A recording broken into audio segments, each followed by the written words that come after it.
Hello everyone, आज के इस वीडियो में हम डिस्कस करेंगे क्लास 12th की पॉलिटिकल साइंस और इसके प्री बोर्ड एग्ज़ाम के लिए हम तैयारी कर रहे हैं।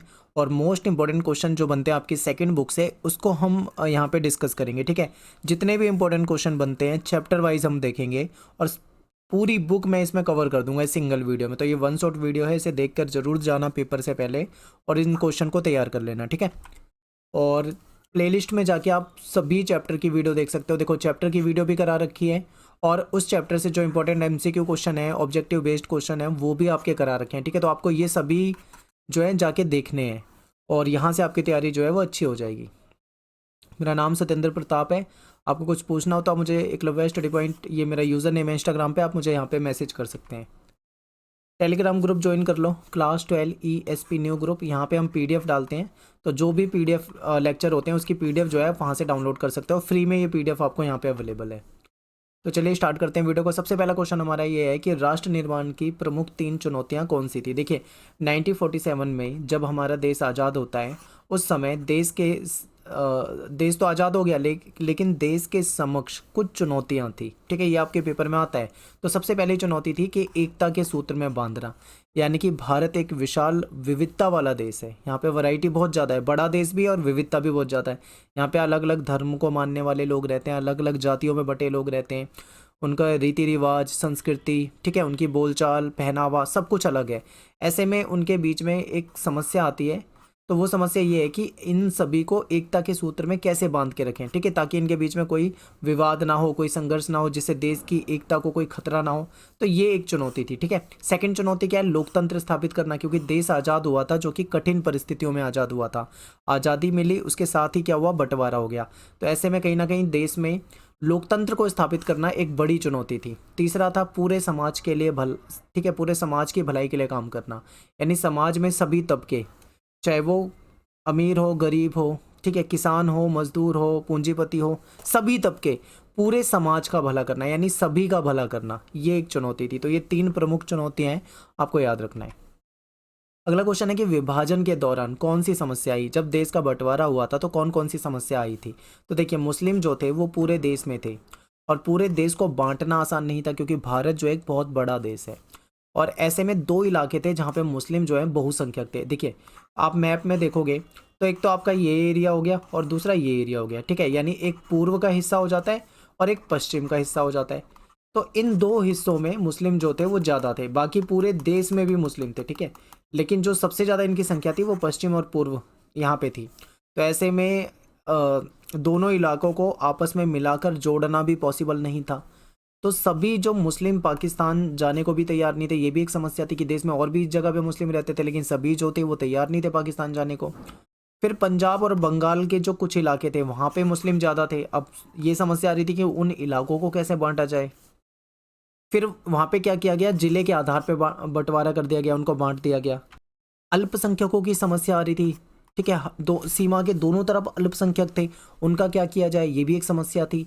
और लोगों को चंद घंटों की मोहलत दी थी और कहा था कि देश को खाली कर दो। ठीक है, ये समस्या थी। तो ये कुछ महत्वपूर्ण समस्याएं हैं जो कि विभाजन के दौरान लोगों के सामने आई थी। अगला क्वेश्चन है कि विभाजन के क्या परिणाम हुए? तो देखिए, विभाजन के दौरान सांप्रदायिक हिंसा हो गई थी, दंगे हो गए थे। विभाजन के दौरान अचानक से स्थानांतरण हुआ था और लोगों को मजबूरन शरणार्थी शिविर में, रिफ्यूजी कैंप में रहना पड़ा था। ठीक है, और विभाजन के दौरान महिला जो थी उनके साथ बहुत ज़्यादा जाति हुई, उनके साथ बलात्कार हुआ, उनकी कई जगह पे हत्या कर दी गई, जबरन उनसे शादी की गई, धर्म परिवर्तन भी कराया गया, ये सब हुआ था। और विभाजन के दौरान संपत्ति को भी बांट लिया गया था। लगभग 80 लाख लोग जो थे उन्होंने घर छोड़ा था। तो ये कुछ परिणाम हुए थे विभाजन के। नेक्स्ट है कि राज्यों का पुनर्गठन किस प्रकार किया गया? तो देखिए, सन 1920 में कांग्रेस का नागपुर अधिवेशन हुआ था।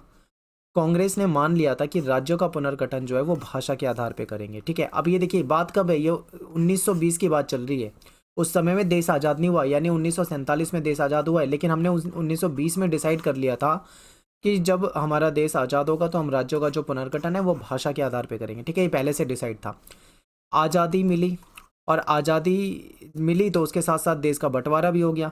तो सिचुएशन जो थी वो अचानक से बदल गई। ठीक है, हमारे नेता जो थे उनको ये चिंता हो रही थी कि अगर भाषा के आधार पे हमने प्रांत बना दिए तो इससे पूरे देश में अव्यवस्था फैल जाएगी। ठीक है, जिस समय में इन्होंने डिसीजन लिया उस समय में देश के हालात अलग थे, लेकिन जिस समय देश आज़ाद हुआ तब देश के हालात अलग हो गए।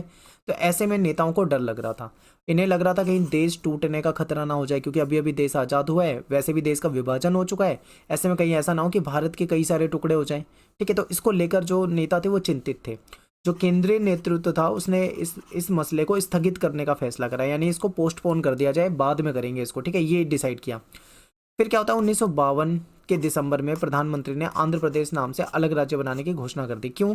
क्योंकि वहाँ पे बहुत ज़्यादा बड़े लेवल पे आंदोलन हो गया था, वहाँ पे हिंसा हो गई थी। ठीक है, इस कारण मजबूरन ये फैसला लेना पड़ा था। तो इस तरीके से राज्य पुनर्गठन किया गया था और इसके लिए राज्य पुनर्गठन आयोग बनाया गया था। ठीक है, जैसे ही आंध्र प्रदेश का गठन हुआ था उसके साथ देश के दूसरे राज्यों में भी यही मांग चलने लगी थी कि भाई उन्हें भी अलग राज्य चाहिए। तो फिर सरकार ने मजबूर होकर, बाध्य होकर फैसला करा कि राज्य पुनर्गठन आयोग बनाएंगे और 1953 में इसको बनाया गया था। और इस आयोग का काम क्या था कि राज्यों का सीमांकन के मामले पे गौर करना है। और इसने अपनी रिपोर्ट प्रस्तुत की। रिपोर्ट में इन्होंने बताया कि राज्यों की सीमाओं का निर्धारण जो है वो वहाँ पे बोली जाने वाली भाषा के आधार पे होना चाहिए।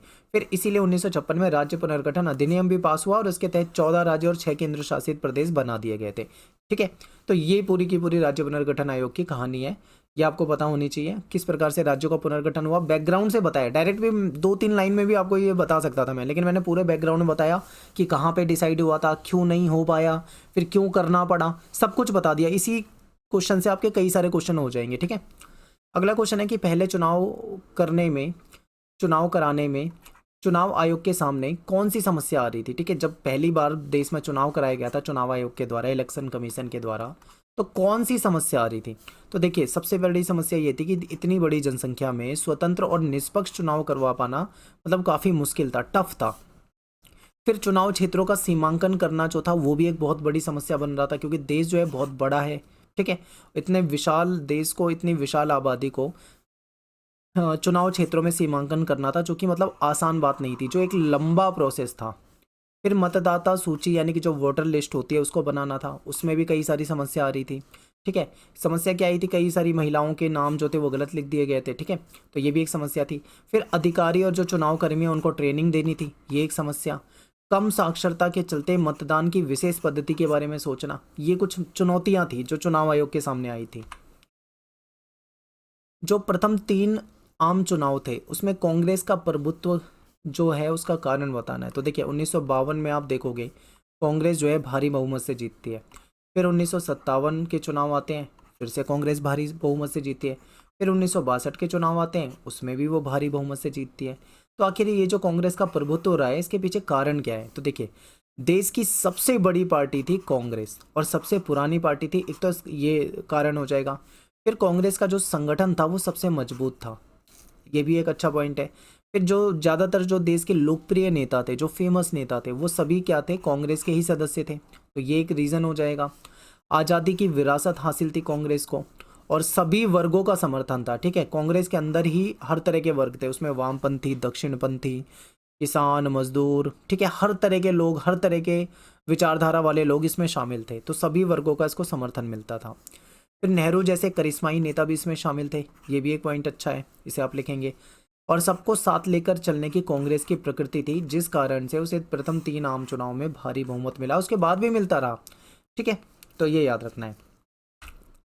और अगला क्वेश्चन है, बॉम्बे प्लान से क्या अभिप्राय है। तो देखिए, 1944 में जो उद्योगपति लोग थे उनका एक समूह इकट्ठा हुआ था और समूह ने देश को नियोजित अर्थव्यवस्था चलाने का प्रस्ताव रखा, यानी कि देश में नियोजित अर्थव्यवस्था, पूरी प्लानिंग के तहत अर्थव्यवस्था को चलाना है, ये वाला इन्होंने प्रस्ताव रखा था। इसे ही बॉम्बे प्लान के नाम से जाना जाता है, बहुत इंपॉर्टेंट है ये। नेक्स्ट आपका पंचवर्षीय योजना से क्या अभिप्राय है।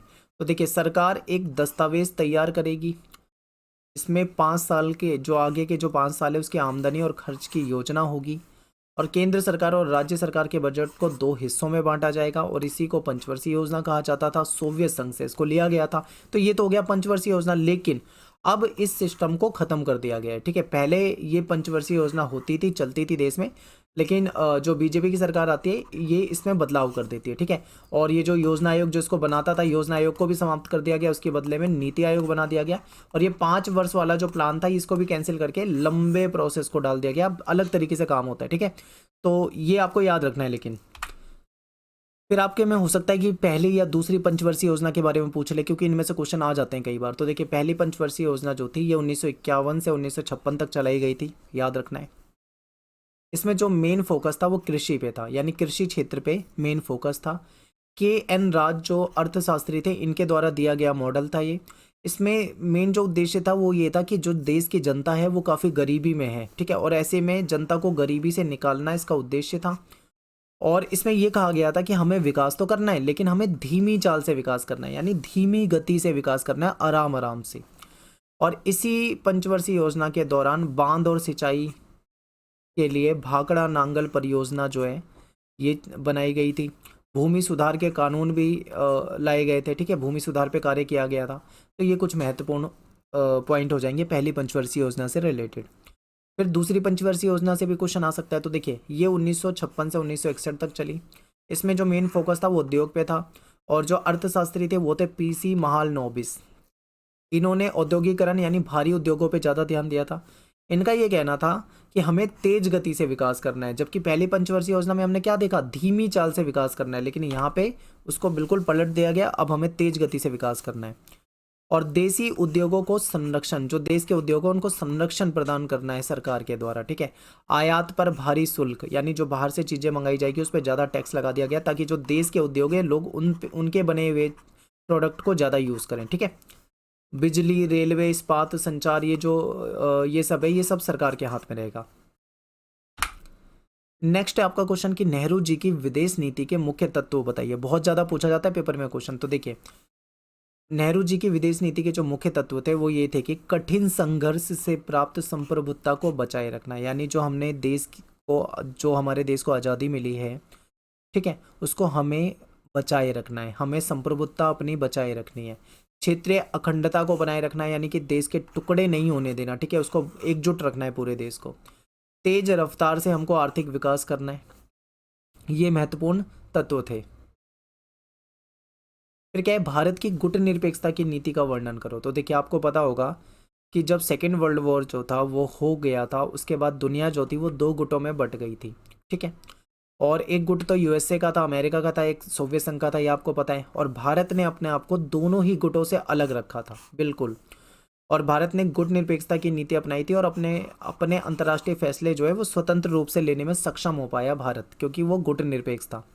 भारत ने नव स्वतंत्र देशों को भी गुट निरपेक्ष देशों में शामिल किया। जो नए नए देश आज़ाद हो रहे थे, चाहे वो अफ्रीका के हों चाहे वो एशिया के हों, भारत ने उन्हें भी अपने गुट निरपेक्ष वाले संगठन में शामिल किया। भारत दोबारा से गुलाम नहीं होना चाहता था, ठीक है। क्यों? क्योंकि अगर हम गुट निरपेक्ष आंदोलन में शामिल नहीं होते या किसी महाशक्ति में शामिल हो जाते, चाहे हम USA में चाहे सोवियत संघ में, तो कहीं ना कहीं हम एक तरह से उनके गुलाम ही होते। हम अपने फैसले जो हैं वो स्वतंत्र रूप से नहीं ले पाते। तो इसलिए भारत जो था वो दोबारा गुलाम होने से बचना चाहता था, दोबारा इस चक्कर में नहीं पड़ना चाहता था। इसीलिए उसने अपने आप को स्वतंत्र रखने का फैसला करा और गुट निरपेक्षता की नीति अपनाई, ठीक है। भारत ने दोनों खेमों से दूरी बना के रखी, अपने आप को नाटो, वार्सा जैसे संगठनों से भी दूर रखा। और हमेशा विभिन्न देशों के बीच में मान लो कभी लड़ाई झगड़ा या कुछ मनमुटाव होता है, तो भारत ने हमेशा से ये प्रयास किया है कि उनके बीच में समझौता करा दिया जाए। अगला क्वेश्चन है कि एफ्रो एशियाई जो समझौता है उसके बारे में आपको बताना है। तो देखिए, नेहरू जी के दौर में भारत ने अफ्रीका और एशिया, ठीक है, एफ्रो से अफ्रीका है और एशियाई से एशिया है, आप जानते हैं, यानी अफ्रीका और एशिया के नव स्वतंत्र देशों के साथ नेहरू जी ने संपर्क बनाया। और 1950 के दशक में नेहरू ने एशियाई एकता को बहुत महत्व दिया था। भारत देश अभी आज़ाद भी नहीं हुआ था, ये तब की बात है जब देश आज़ाद नहीं हुआ था, ठीक है, यानी 1947 के मार्च महीने में एशियाई संबंध सम्मेलन का आयोजन भारत ने करवाया। और भारत ने इंडोनेशिया की आज़ादी के लिए भी हमेशा से अथक प्रयास किए थे। औपनिवेशीकरण का भारत ने खुल के विरोध करा था कि ये जो ब्रिटेन जैसे, फ्रांस जैसे देश जो थे, पुर्तगाल जैसे जो देश थे, ये क्या करते थे, दुनिया भर के देशों को अपना औपनिवेश बना रहे थे, ठीक है। ऐसे में भारत ने इन सब चीज़ों का खुल के विरोध किया था। इंडोनेशिया का शहर है बोंडुंग, यहाँ पे 1955 में एफ्रो एशियाई सम्मेलन हुआ था। और इसको बॉन्डुंग सम्मेलन भी कहा जाता है, क्योंकि बॉन्डुंग में हुआ था इसीलिए इसको बॉन्डुंग सम्मेलन के नाम से भी जानते हैं। तो पेपर में मान लो एफ्रो एशियाई सम्मेलन ना आए और बॉन्डुंग सम्मेलन आ जाए तो भी आपको यही चीज़ें लिखनी है, ठीक है। और इसी सम्मेलन में ही गुटनिरपेक्षता की नींव पड़ गई थी। तो ये इंपॉर्टेंट है, ये पेपर में आ सकता है, तो इसको याद करके जाना है आपको। अगला क्वेश्चन है कि भारत और चीन के संबंध पर आपको चर्चा करनी है। तो देखिए, चीन जो है भारत का पड़ोसी देश है और चाइना में 1949 में क्रांति हुई थी जिसको चीनी क्रांति कहते हैं। भारत ने चीन के साथ जो अपने रिश्ते की शुरुआत है वो दोस्ताना ढंग से की थी, लेकिन चाइना ने क्या किया, 1962 में भारत पे आक्रमण कर दिया। इसके बाद से दोनों देशों के बीच में मनमुटाव हो गया, तनातनी हो गई और कई लंबे समय तक आप ये लगा लो इनके बीच में संबंध जो थे वो सामान्य नहीं हो पाए। लेकिन बाद में दोनों की तरफ से राजनीतिक नेतृत्व बदला, हमारे यहाँ से भी नेता बदले, उधर से भी बदले, और फिर दोनों के संबंध जो है धीरे धीरे सामान्य होने शुरू हुए। दोनों देशों के नेताओं ने क्या करा, एक दूसरे के देश में दौरा किया, आपसी व्यापार भी धीरे धीरे इनका बढ़ने लगा और विवादित जो मुद्दे थे उन पे भी बातचीत दोनों देशों ने बातचीत करने के लिए तैयार हो गए। भारत और चीन के बीच में एक समझौता हुआ था जिसको बोलते हैं पंचशील समझौता, जो कि 1954 में हुआ था। ये भी इंपॉर्टेंट है, कई बार इससे क्वेश्चन भी आ जाता है, ठीक है। तो ये लाइन याद रखनी है आपको। इस समझौते में भारत की तरफ से नेहरू जी और चाइना की तरफ से चाउ एन लाई जो थे वो शामिल हुए थे। तो ये कुछ हमारे चाइना के साथ संबंध है। भारत और पाकिस्तान के बीच में विवाद के कारण क्या है, तो देखिए कई सारे विवाद है। सीमा रेखा को लेकर विवाद है, कश्मीर को लेकर विवाद है, ठीक है। सर्किल रेखा जो गुजरात में आप रण पढ़ते हैं, रण में एक जगह है कक्ष, कक्ष में एक जगह है सर्किल रेखा, वहाँ पे कुछ संसाधन है, उस जगह को लेकर भी पाकिस्तान और भारत के बीच में विवाद है और पाकिस्तान उस पर दावा करता है अपना, ठीक है। आतंकवाद का मुद्दा है, इसको लेकर विवाद रहा है दोनों के बीच में। अलगाववाद को पाकिस्तान की तरफ से बढ़ावा मिलना, ठीक है, हमेशा भारत को तोड़ने, भारत में अलगाववाद कराने में पाकिस्तान के हाथ रहता है, इसको लेकर भी दोनों के बीच में विवाद रहता है, ठीक है। अगला क्वेश्चन है भारत की परमाणु नीति का वर्णन करना है। तो देखिए भारत की परमाणु नीति इंपॉर्टेंट, भारत अपनी आत्मरक्षा के लिए परमाणु हथियार रखेगा। ये हमारी परमाणु नीति का सबसे पहला पॉइंट है, इंपॉर्टेंट है कि हम परमाणु हथियार बनाएंगे, उसको रखेंगे, लेकिन अपनी आत्मरक्षा के लिए, किसी दूसरे पे आक्रमण करने के लिए नहीं। फिर इन हथियारों का प्रयोग पहले नहीं करेंगे, ये हमारी पॉलिसी में रहा है कि इन हथियारों का प्रयोग पहले नहीं करेंगे। लेकिन अब ये पॉलिसी अभी तक चलती आ रही थी, लेकिन अब जो हमारी नई सरकार आई है बीजेपी, तो मोदी जी ने क्या कहा है, उन्होंने ये कहा है कि इस नीति पे हम दोबारा से पुनर्विचार कर सकते हैं। अगर हमें लगता है कि भाई कोई देश हम पे दादागिरी दिखाने की कोशिश कर रहा है या हम पे आक्रमण करने वाला है, तो ऐसे में हम इस पॉलिसी को लेके नहीं बैठेंगे कि हम पहले से हथियार को प्रयोग नहीं करेंगे, हम इसे बदल भी सकते हैं, इसको कर भी सकते हैं, ठीक है। तो ये इंपॉर्टेंट है। परमाणु अप्रसार संधि का विरोध किया है क्योंकि ये जबरन थोपी जा रही थी और भारत जैसे देशों पे परमाणु हथियार बनाने पे रोक लगाई जा रही थी, तो इसलिए भारत ने इसका खुल के विरोध किया है। फिर शांति उद्देश्यों के लिए अणु शक्ति भारत बनाएगा, निशस्त्रीकरण के लिए भी भारत तैयार है बिल्कुल। तो ये हमारी परमाणु नीति है, ठीक है। 1967 के आम चुनाव को राजनीतिक भूकंप की संज्ञा क्यों दी गई है? तो देखिए 1967 में जो लोकसभा और विधानसभा के चुनाव हुए थे, इसमें क्या हुआ था कि कांग्रेस को राष्ट्रीय और प्रांतीय यानी केंद्र में और राज्य में दोनों जगह गहरा धक्का लगा। केंद्र में तो चलो इनकी सरकार बच गई, हालांकि सीटें कम हुई थी लेकिन सरकार बच गई, लेकिन राज्यों में देखें तो 9 राज्यों से सत्ता इनके हाथ से चली गई। केंद्र में उनकी सरकार किसी तरीके से बच गई थी लेकिन राज्यों में ज़्यादा इनको नुकसान हुआ था। तो राजनीतिक जो पर्यवेक्षक थे उन्होंने इसको राजनीतिक भूकंप का नाम दे दिया गया था, क्योंकि कांग्रेस के जो दिग्गज नेता थे वो भी चुनाव हार गए थे इस टाइम पे, ठीक है। नेक्स्ट क्वेश्चन है गैर कांग्रेसवाद का अर्थ बताना है। तो देखिए देश में माहौल बिगड़ रहा था, इसको देखकर विपक्ष जो था वो एक्टिव हो गया। विपक्ष को लगा कि कांग्रेस के खिलाफ देश में माहौल बन रहा है, ठीक है। और इंदिरा गांधी के समय की बात है ये। इन दलों को लगा कि इंदिरा गांधी जो है वो एक अनुभवहीन प्रधानमंत्री है, यानी उनको कोई ज़्यादा एक्सपीरियंस अनुभव नहीं है, और कांग्रेस के अंदर भी उठापटक चल रही थी इंदिरा गांधी और सिंडिकेट में। तो ऐसे में इनको लगा कि कांग्रेस को सत्ता से हटाने का सही मौका है ये। तो ऐसे में राम मनोहर लोहिया जो थे, जो समाजवादी नेता हैं, इन्होंने गैर कांग्रेसवाद का नाम दिया। इन्होंने ये नया कॉन्सेप्ट दिया था।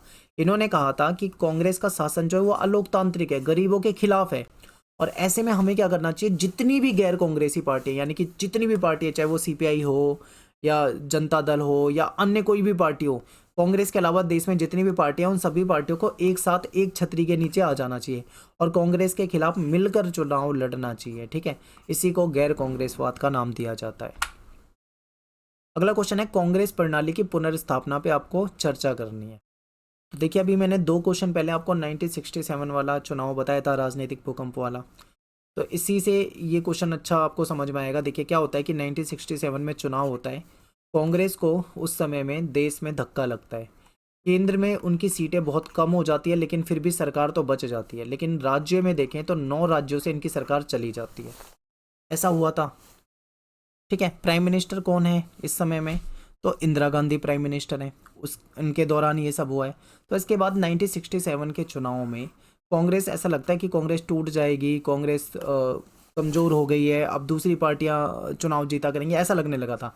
लेकिन इंदिरा गांधी ने अपनी जो कांग्रेस प्रणाली थी उसकी पुनर्स्थापना कर दी, यानी कि 1971 के जो अगले चुनाव होते हैं उसमें इंदिरा गांधी कांग्रेस को दोबारा से उसी स्थान पे ला देती है, यानी कि फिर से उनके केंद्र में भी ज़्यादा सीटें आ जाती है और जो उनके राज्यों में सीटें थी वो भी ज़्यादा आ जाती है। ठीक है, और ये सिर्फ इसकी वजह से हो पाता है, ये इंदिरा गांधी की जो लोकप्रियता थी उसके कारण हो पाता है। ठीक है, तो इसी को हम बोलते हैं कांग्रेस प्रणाली की पुनर्स्थापना, वापस से उन्होंने कांग्रेस को जीवित कर दिया। ठीक है, अब देखो ये पार्टी जो थी गरीबों, अल्पसंख्यक, महिलाओं, दलितों, आदिवासियों पर निर्भर हो गई थी। इंदिरा गांधी ने कांग्रेस प्रणाली को पुनर्स्थापित किया था, लेकिन इसका नेचर बदल दिया था। पहले इसमें सभी तरह के दल होते थे, सभी तरह की विचारधारा होती थी, हर तरह के संघर्ष को पचा लेती थी, लेकिन अब वो वाली क्षमता नहीं। अब ये पूरी की पूरी कांग्रेस जो थी वो इंदिरा गांधी पर निर्भर थी। अब इसमें पहले की तरह अलग अलग विचारधाराएं भी शामिल नहीं है पहले जो हुआ करती थी, यानी कांग्रेस ने इसकी बिल्कुल प्रकृति बदल दी और इसको वापस से, सॉरी, इंदिरा गांधी ने कांग्रेस की प्रकृति को बदल दिया बिल्कुल और इसको पुनर्स्थापित कर दिया वापस से। अगला क्वेश्चन है आपातकाल, जो इमरजेंसी देश में लगाई गई थी उसके क्या परिणाम हुए थे। ठीक है, आपातकाल के परिणाम बताने हैं। तो देखिए जैसे ही आपातकाल लग जाता है तो पूरे देश में विरोध अचानक से रुक जाता है। क्यों? क्योंकि इंदिरा गांधी ने विपक्षी नेताओं को जेल में डलवा दिया था। तो जैसे इमरजेंसी लगाई जाती है तो जितने भी विपक्षी नेता जो कांग्रेस के खिलाफ आंदोलन कर रहे थे सबको जेल में डाल दिया जाता है। हड़ताल जो कर रहे थे लोग उन पर रोक लगा दी जाती है। प्रेस की आज़ादी जो थी उसको रोक दी गई, प्रेस अब कुछ भी मतलब सरकार के खिलाफ नहीं छाप सकता था। निवारक नज़रबंदी का बड़े पैमाने पर, यहाँ पे टाइपिंग की मिस्टेक है, यहाँ पे बड़े पैमाने पर इसका क्या होता है, इस्तेमाल किया जाता है। आरएसएस जैसे संगठन, जमाते इस्लामी जैसे संगठन को बैन कर दिया जाता है। मौलिक अधिकार जो थे निष्प्रभावी हो जाते हैं। तो ये कुछ परिणाम हुए थे आपातकाल के। अगला क्वेश्चन है कि आपातकाल के सबक बताइए, ये बहुत आता है पेपर में आपके क्वेश्चन। तो देखिए इससे ये सबक मिला कि भारत से लोकतंत्र को विदा कर पाना बहुत कठिन है। आपातकाल पहले तो अंदरूनी गड़बड़ी बता के लगा दिया, लेकिन अब नहीं लगाया जा सकता। ठीक है, केवल सशस्त्र विद्रोह हो जाने की स्थिति में ही इमरजेंसी लगाई जाएगी। कोई अगर आंदोलन करता है तो आपातकाल नहीं लगाया जा सकता। आपातकाल की घोषणा जो है वो मंत्रिपरिषद की सलाह पे राष्ट्रपति को लिखित में दिया जाएगा, जो कि पहले क्या करा था, मंत्रिपरिषद को तो अगली सुबह पता लगा था कि भाई देश में इमरजेंसी लग गई है, किसी को बताया भी नहीं था, सीधा राष्ट्रपति से कॉन्टैक्ट करके इमरजेंसी लगा दी गई थी। वो वाला सिस्टम अब नहीं चलेगा। नागरिक अब अपने अधिकारों को लेकर ज़्यादा जागरूक, सचेत भी हो गए थे। आपातकाल के बाद कई सारे संगठन भी बन गए थे जो मानव अधिकारों को लेकर थे। अगला क्वेश्चन है कि असम में जो बाहरी लोगों के खिलाफ आंदोलन चला था इसके बारे में आपको बताना है। तो पूर्वोत्तर में बड़े पैमाने पे आप्रवासी रहते थे। इसमें एक खास तरह की समस्या आ गई।